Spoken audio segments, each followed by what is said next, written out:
space, pace, and place, or space, place, and pace, or place, space, and pace. I love playing with this word. And it first, it brings so much joy for me to be able to rhyme, because I'm a lousy rhymer. I don't know if this word even exists. But also for me, it's kind of, it summarizes so well the key issue in life for me. It's like having space. What would that mean? Having a safe space, feeling safe in a space that is provided or that you provide for yourself, and having it reflected in an environment outside, but also in an environment inside. And place, and it can be a specific place or a place that you feel, the place that you take. Like, I feel like they're linked in the sense of how much space am I taking in my interaction with someone else? How much space, or what's the place I take in when I arrive to a neutral place, you know? I remember when I've been working on this for the past, I don't know, maybe 9 years. And I remember when I had this in awareness, I noticed that when I arrived to a place, I would put my bag in a place, in a certain space, and then I would go somewhere else, and that's where my jacket would be. And on another table would be my drink. And once I became aware to these words, and I'm like, wow, that's so interesting. I'm taking so much space.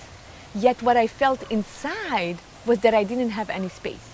Which is interesting, because growing up as Palestinian in Israel, I never felt I had actually my place in society. I never felt like, even it was even reflected within my family, I didn't feel like I was in the right place. I'm a third born. I always felt an outsider. And I'm like, but it didn't, like, of course, like most kids felt I was adopted, but it didn't make sense because I'm a third born. Why would they adopt someone and then have another 2 kids? It didn't make sense. So I had to accept, like, yeah, I actually belong to this family. And this notion of belonging, this seeking, finding your tribe, which is like, I feel like we're all seeking it and finding that our original family is not really the right one, or that we should have been born to the neighbors or whatever. And yet realizing that the family that we were born to is the perfect family for what we need to experiment in our life. I love my family, and I feel like I couldn't have become who I am today without the support, this guide's support, because it was never articulated as such, but it was experienced as such. And at the same time, I didn't feel like I had my own pace, you know, like having my own rhythm. I didn't even know what my pace was until I started living in the jungle and connecting to nature and understanding how the slow rhythm of nature allow you to find your own rhythm.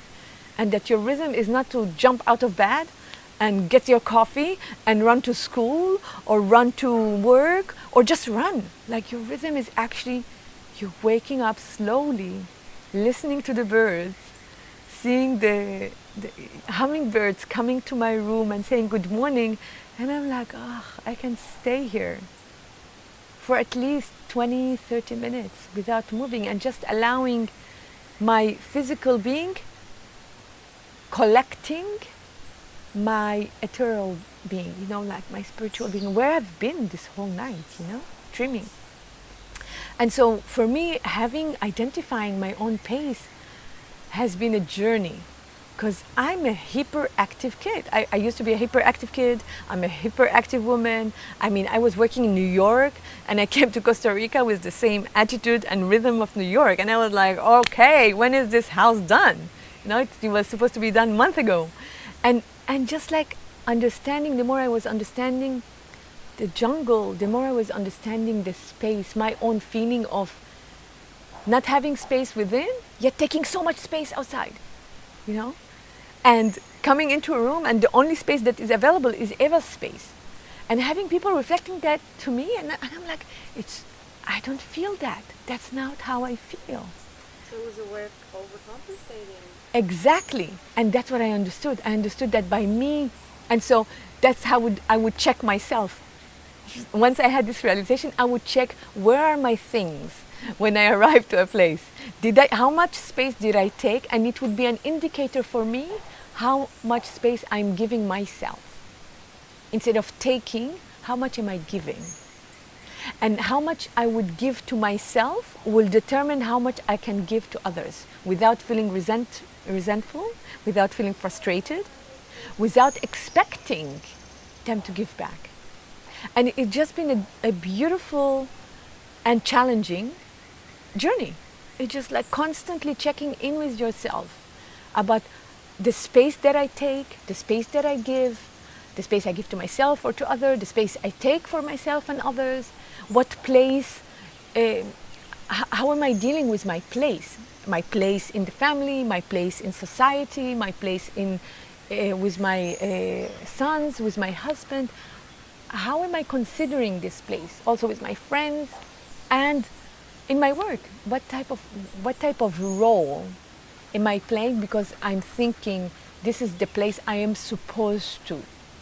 You know, getting rid of all this artificial supposed to, like, and being authentic here too. Being authentic with like, I like my right now the way I feel inside is that I need to slow down. And for now, this is my pace. Or take a step back, and that's my pace for now. And don't rush me. Don't push me. Don't wait for me. Don't wait for me, because somehow I feel like there's a disconnect of people who take their pace and people who don't take their pace or don't understand their pace, and then they meet. And then you have the people that constantly are waiting, and you have the people that are constantly waited for, and they don't meet, you know. And when they meet, there's all this like a whole spectrum of resentment and frustration and anger. And all I want to say is, you know, just don't wait.